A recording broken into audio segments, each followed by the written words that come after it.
My name is Richard Bennett. I'm 70 years old.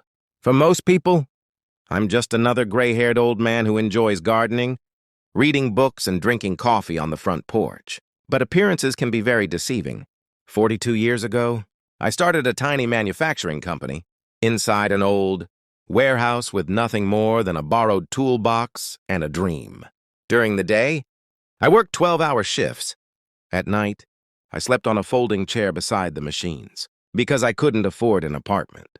There were weeks when I survived on canned soup just so I could pay my employees on time. Every sacrifice had one purpose: my family, especially my only son, Ethan. When Ethan was born, I promised myself something. He would never struggle the way I did. If he wanted the best schools, I'd pay. If he wanted to travel, I'd save. If he failed, I'd help him stand again. And that's exactly what I did. I missed birthdays, worked Christmas mornings, skipped vacations for nearly 15 years, not because I loved work, because I loved my family. Then, 5 years ago, my wife, Sarah, lost her battle with cancer. The strongest woman I'd ever known was gone. After her funeral, the house became unbearably quiet. One evening, Ethan visited me. He hugged me tightly. "Dad, you shouldn't live alone anymore. Come stay with us. You'll always have a place in our home." Those words brought tears to my eyes. For the first time since losing Sarah, I felt hope again. So I accepted. I packed a few clothes, Sarah's photograph, and moved into Ethan's beautiful house. The first few months were wonderful. Every morning, my granddaughter Lily would run downstairs shouting, "Grandpa!" She'd pull me into the kitchen to help make pancakes. We'd build puzzles together, read bedtime stories, plant flowers in the backyard. She reminded me so much of Sarah. Her laughter healed parts of my heart I thought were gone forever. I truly believed those would be the happiest years of my life. I couldn't have been more wrong.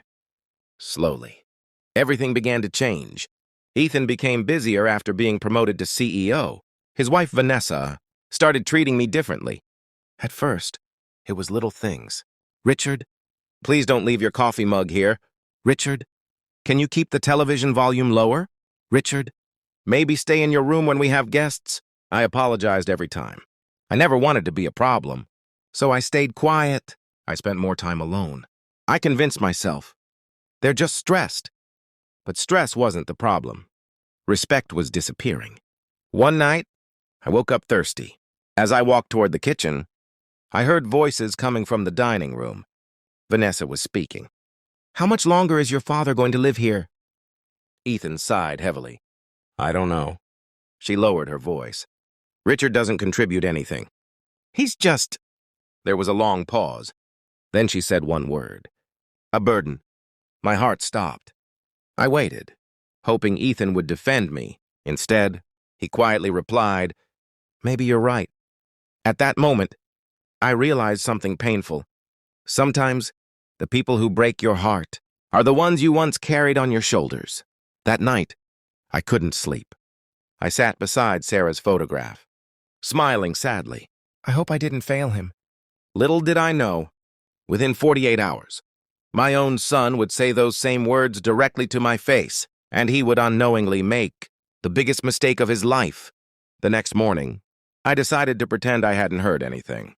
Sometimes, silence feels easier than confrontation. Lily ran into the kitchen with her backpack bouncing behind her.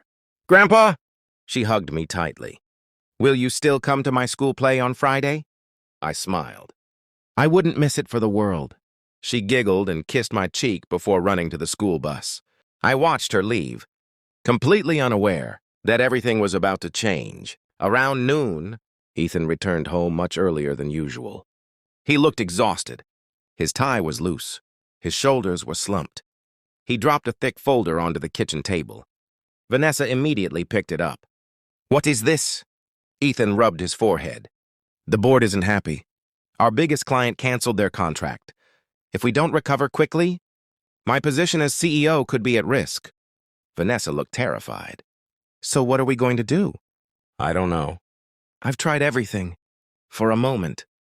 I saw my son again, not the successful CEO, just a frightened little boy carrying the weight of the world. I wanted to help, but I also knew some lessons can't be taught. They have to be lived. That evening, I quietly walked into my room, opened an old leather briefcase. Inside were documents no one in the house had ever seen, original company incorporation papers, share certificates, and one simple document showing that I still owned 62% of Bennett Industrial Group. Years earlier, when I retired, I had stepped away from daily operations. The board wanted Ethan to become CEO. I agreed. Not because he was my son, because I believed he had earned the opportunity. I never told him I remained the majority owner. I wanted him to lead because of his ability, not because of my name. The next afternoon, everything exploded. Vanessa stormed into the living room. "We can't keep doing this!" Ethan stood behind her. He looked pale. "What's wrong?" I asked quietly. Vanessa pointed toward the hallway. "We're drowning in debt. We're cutting every unnecessary expense." Then she looked directly at me. "And that includes this." I remained calm. "Ethan?" He took a long breath, then finally said the words I'd been dreading. "Dad!" "I think it's time you found another place to live." The room became silent. I looked into my son's eyes.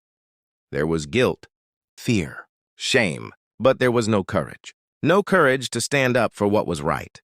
I slowly nodded. "I understand." Ethan whispered, "I'm sorry." I gave him a gentle smile. "One day, you'll understand that success isn't measured by the title on your office door. It's measured by how you treat the people who loved you before you had one." He couldn't look at me. I walked upstairs, packed one small suitcase, a few clothes, Sarah's photograph, Lily's drawings, nothing else.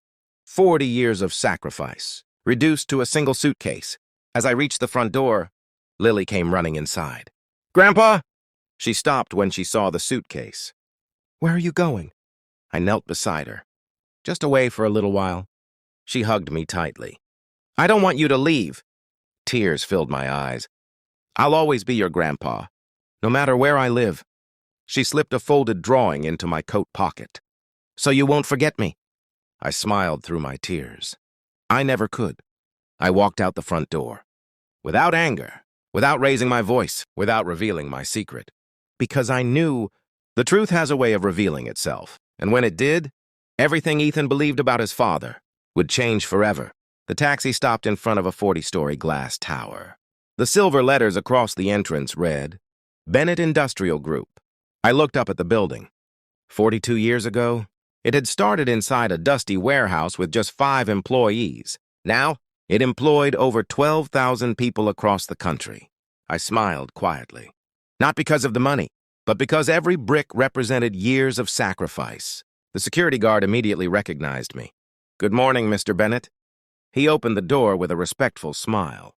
"It's good to see you again, sir." I nodded. "Thank you, David." As I walked through the marble lobby, employees greeted me warmly. "Welcome back, Mr. Bennett.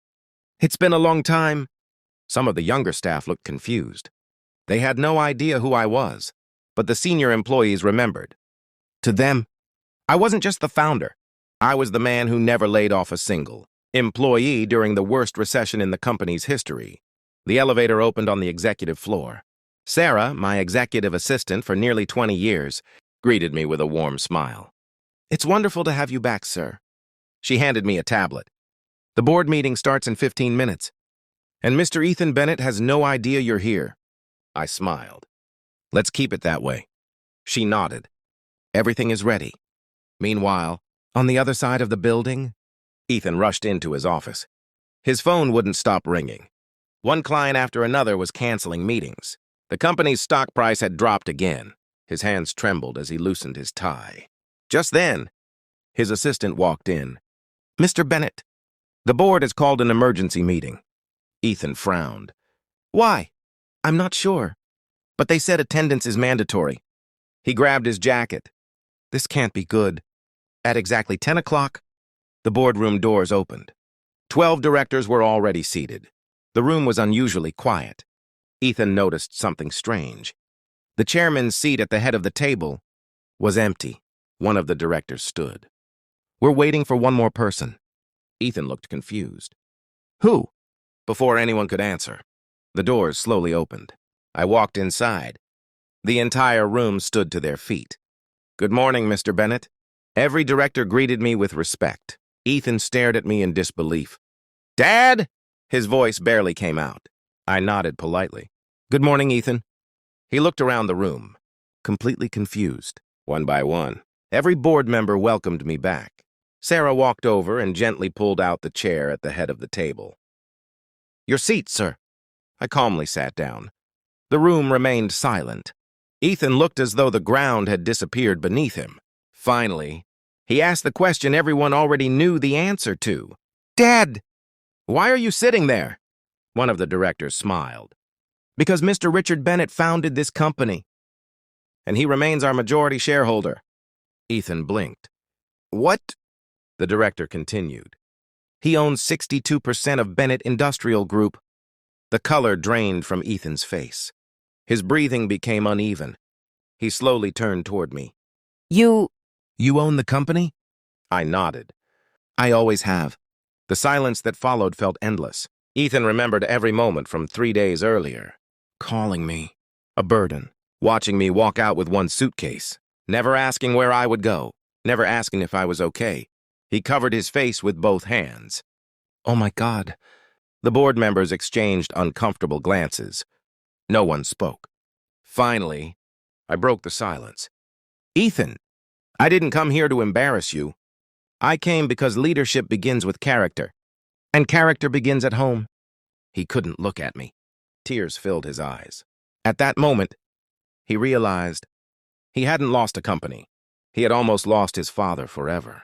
The boardroom remained silent. No one moved. No one spoke. Ethan stood frozen, unable to believe what he had just heard. For years, he had proudly introduced himself as the CEO of Bennett Industrial Group, yet he had never stopped to ask who had sacrificed everything to build it.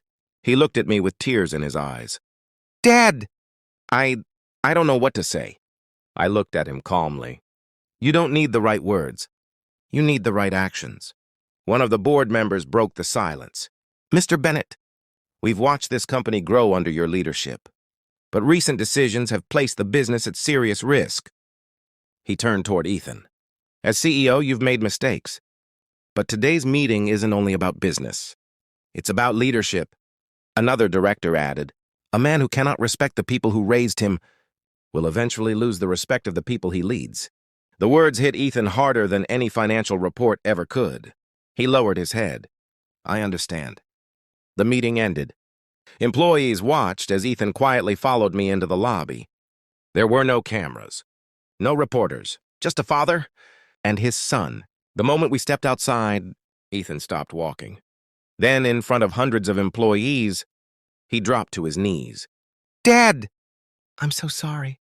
I let success make me arrogant. I forgot every sacrifice you made for me. I called you, his voice cracked, a burden. I'll regret those words for the rest of my life. The entire plaza fell silent. Several employees wiped away tears. I gently helped him to his feet. Stand up. A son should never have to kneel before his father. He should simply learn from him. That evening, there was another knock at my front door. When I opened it, Emily stood there with Lily. Emily's eyes were swollen from crying. I'm ashamed of how I treated you. I judged you without ever knowing your heart. I don't expect forgiveness, but I needed to say I'm sorry. Before I could answer, Lily ran into my arms. I missed you, Grandpa. I hugged her tightly. I missed you too, sweetheart.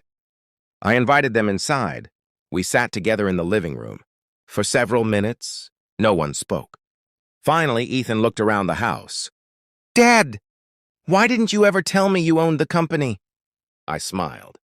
Because I wanted you to earn your success. Not inherit it. I wanted people to respect you for your work. Not because you were my son. He nodded slowly. I understand now. No. You understand success. But there's one more lesson. He looked at me. The greatest wealth you'll ever have isn't money. It's the people waiting for you when you come home. Over the next few months, things slowly changed. The board agreed to keep Ethan as CEO, but only after he completed leadership, training, and accepted a mentor, chosen by the board. For the first time, he listened more than he spoke. Emily began volunteering every Saturday at a local senior center. She often told people, "I learned that growing old isn't the hardest part. Feeling forgotten is."